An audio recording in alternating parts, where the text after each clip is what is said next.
आज हम पढ़ेंगे क्लास 12 मैथ्स में रिलेशन एंड फंक्शन, संबंध एवं फलन, जिसमें सबसे पहले हम संबंध पढ़ेंगे, संबंध के बारे में पढ़ेंगे।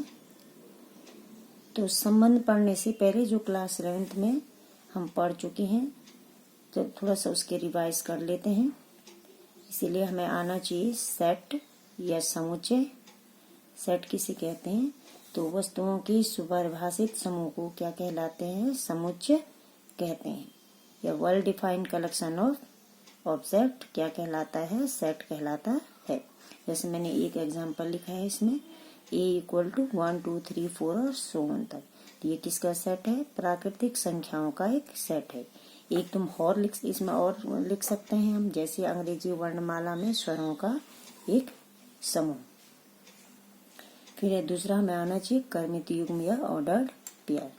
तो ऑर्डर्ड पेयर क्या होता है? जिसमें कि क्रम क्या होता है? निश्चित होता है। कैसे? जैसे हमारे पास सेट ए और सेट बी है, तब उनमें से जो ए बी का हम पेयर के रूप में लेंगे, तो जिसमें ए जो होगा वो सेट ए से होगा और जो बी होगा वो सेट बी से होगा। इन्हीं को हम क्या कहते हैं? ऑर्डर्ड पेयर कहते हैं। इसमें इनका क्रम क्या होगा? वो फिक्स होगा। ऑर्डर जो फिक्स होगा। कैसे? जैसे हम A B does not equal to B होगा। कैसे? जैसे हमने कोई हमारे पास है 1 और 2, तो हम इसको बराबर 2 और 1 नहीं लिख सकते हैं, क्योंकि यहाँ 1 है, यहाँ 2 है, यहाँ 2 है और यहाँ 1 है। तो ये क्या नहीं हो सकता। जो इनका क्रम क्या होता है? वो निश्चित होता है। उसके बाद कार्तीय गुणन, कार्टेशियन प्रोडक्ट। तो इसमें हम ये सारे एलिमेंट में पढ़ चुके हैं। जैसे a equal to 1 2 3, b equal to 2 4 6, 2 set है माना हमारे पास। तो अगर इनका कार्टेशियन प्रोडक्ट करेंगे a क्रॉस b, तो ये हो जाएगा 1 का 2 से, 1 का 4 से, 1 का 6 से, फिर वैसे 2 का 2 से, 2 का 4 से, 2 का 6 से, फिर 3 का 1 से, 3 का 2 से, 3 का 4 से, 3 का 6 से। तो कार्टेशियन प्रोडक्ट में हमें ये एक सेट मिलता है। वो किसके रूप में? तो ऑर्डर्ड पेयर का एक सेट मिलता है। ठीक है, जिसमें कि जैसे एक ऑर्डर्ड पेयर लेंगे तो 1 जो होगा वो सेट ए से होगा और 2 जो होगा वो सेट बी से होगा। ठीक है। और चौथा है इसमें सबसेट या उपसमुच्चय। उपसमुच्चय क्या होता है? तो उपसमुच्चय क्या होता है? जैसे माना इसको एक एग्जांपल से ही समझ लेते हैं कि a इक्वल टू 1 2 है, b इक्वल टू 1 2 3 4 है। तो a सबसेट b कहेंगे। क्यों कहेंगे? क्योंकि a का जो प्रत्येक एलिमेंट है वो किस में है? b में है। तो इसे क्या कहेंगे? a subset b।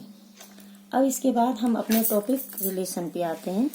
तो रिलेशन में कैसे पहले जनरल भाषा में समझते हैं कि रिलेशन आखिर होता क्या है। जब हम दो वस्तुओं की तुलना करते हैं तो हम उनके बीच एक संबंध स्थापित करते हैं। कैसे? जैसे भारत की राजधानी कहाँ है? दिल्ली है। तो भारत और दिल्ली के बीच जो संबंध है वो क्या है? राजधानी का है। जैसे एक्स वाई का पिता है, तो इनके बीच एक्स और वाई के बीच क्या रिलेशन है कि वो एक्स जो है वो वाई का क्या है? पिता है। फिर A B Rekha C D पर क्या है? लंब है। इनके बीच क्या रिलेशन है? लंब है। एक्स वाई से कम है। इनके बीच है कि लेस देन जो है, इनके बीच क्या है? एक रिलेशन है। फिर एक्स रेखा वाई के क्या है? समांतर है। तो ये जनरल एग्जांपल थे। अब मैथ्स की भाषा में हम इसको कैसे पढ़ते हैं कि यदि एक्स वाई मतलब एक क्रमित युग्म है, एक्स तथा वाई किसी संबंध किससे जुड़े हैं? आर से जुड़े हैं, तो इसे एक्स रिलेशन वाई लिखते हैं। क्या? एक्स संबंध वाई। ठीक है। तो अब रिलेशन होता क्या है? इसकी एक जनरल डेफिनेशन क्या है कि सेट ए से सेट बी में कोई संबंध आर ए क्रॉस बी का उप समुच्चय होता है। क्या होता है? जो सेट ए से सेट बी में, तो उनके जो ए क्रॉस बी अभी किया था हमने, उसका एक क्या होना चाहिए? सबसेट क्या कहलाता है? रिलेशन या संबंध कहलाता है। ठीक है।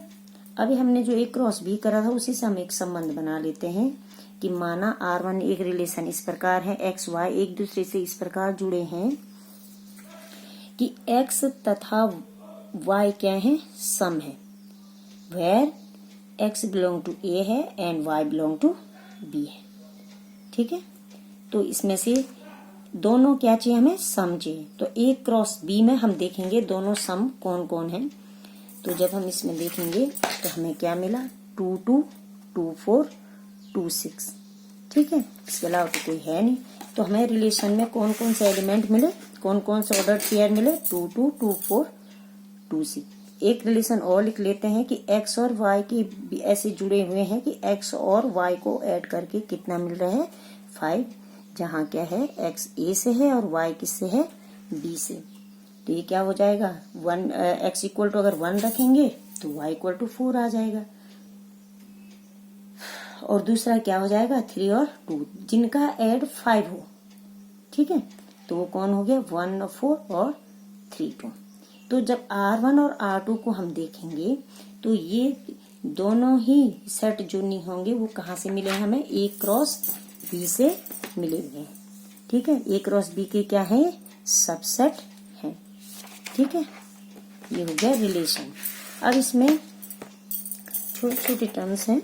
डोमेन, डोमेन क्या होता है, तो डोमेन क्या होता है, संबंध R में, जो हमने रिलेशन R में कर्मित युग्म के फर्स्ट एलिमेंट को हम क्या कहते हैं, डोमेन कहते हैं। मतलब ऑर्डर पेयर के जो फर्स्ट एलिमेंट, मतलब किसमें, रिलेशन में।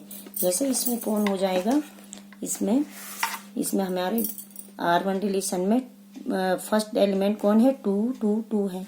तो इसका मतलब सेट में हम रिपीट तो लिखते नहीं है, तो डोमेन में सिर्फ क्या आ जाएगा, 2 आ जाएगा। और R2 में कौन कौन आ जाएंगे, 1 और 3। फर्स्ट एलिमेंट को हम क्या कहते हैं, डोमेन कहते हैं।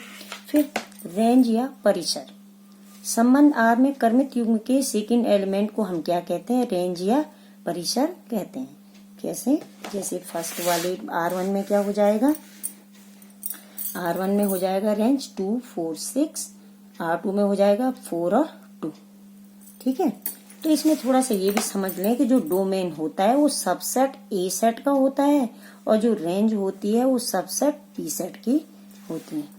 ठीक है, फिर कोडोमेन, सेट बी को हम क्या कहते हैं, कोडोमेन कहते हैं। अब माना हमें टोटल रिलेशन निकालने हो कि कुल कितने रिलेशन बनेंगे, तो हम क्या कर लेते हैं कि माना ए सेट में कितने एलिमेंट हैं, पी, और बी सेट में है क्यू एलिमेंट। तो पहले टोटल एलिमेंट ए क्रॉस बी में कितने होंगे, तो ए क्रॉस बी में हो जाएंगे पी क्यू एलिमेंट। कितने हो जाएंगे, पी क्यू एलिमेंट। लेकिन रिलेशन, कुल रिलेशन या कुल टोटल रिलेशन कितने बनेंगे, 2 की पावर पी क्यू, 2 की पावर पी क्यू। ठीक है, थैंक यू।